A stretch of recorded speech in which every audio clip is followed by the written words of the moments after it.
সাংবাদিকদের নিরাপত্তা দিতে ব্যর্থ হলে বাংলাদেশ ব্যর্থতায় পর্যবসিত হবে। এজন্য বিশেষ ট্রাইব্যুনাল গঠনের মাধ্যমে সাংবাদিকদের উপর হামলা, মামলা, নির্যাতন, নিপীড়ন ও হত্যাকাণ্ডের বিচার নিশ্চিত করতে হবে। এক্ষেত্রে সরকার কার্যকর ভূমিকা রাখতে ব্যর্থ হলে যাবতীয় দায়-দায়িত্ব রাষ্ট্রকে নিতে হবে। আজ শনিবার 9 আগস্ট গাজীপুরে সাংবাদিক আসাদুজ্জামান তুহিনকে কুপিয়ে হত্যার ঘটনায় সাতক্ষীরা নিউ মার্কেট মোড়ের শহীদ শম আলাউদ্দিন চত্বর ও সাতক্ষীরা প্রেস ক্লাবের সামনে মানববন্ধন ও বিক্ষোভ সমাবেশে বক্তারা এসব কথা বলেন। বেলা 12টায় সাতক্ষীরা সাংবাদিকদের আয়োজনে দৈনিক প্রতিদিনের কাগজের গাজীপুর প্রতিনিধি সাংবাদিক আসাদুজ্জামান তুহিনকে নৃশংসভাবে হত্যার প্রতিবাদে মানববন্ধন ও প্রতিবাদ সমাবেশ অনুষ্ঠিত হয়। মানববন্ধনে বক্তারা সাংবাদিক তুহিন হত্যার সুষ্ঠু তদন্ত ও দোষীদের দৃষ্টান্তমূলক শাস্তির দাবি জানান।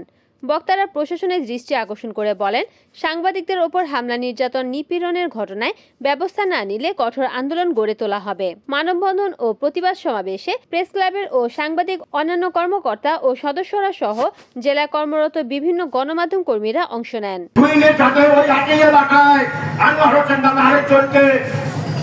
মারপিট করে আহত করা হয়েছে। এই যুগে যুগে সাংবাদিকদের উপর নির্যাতন, হত্যা, এই হত্যাকাণ্ডের সঙ্গে জড়িত এবং এর ভেতরে তারা পালকারী আছে।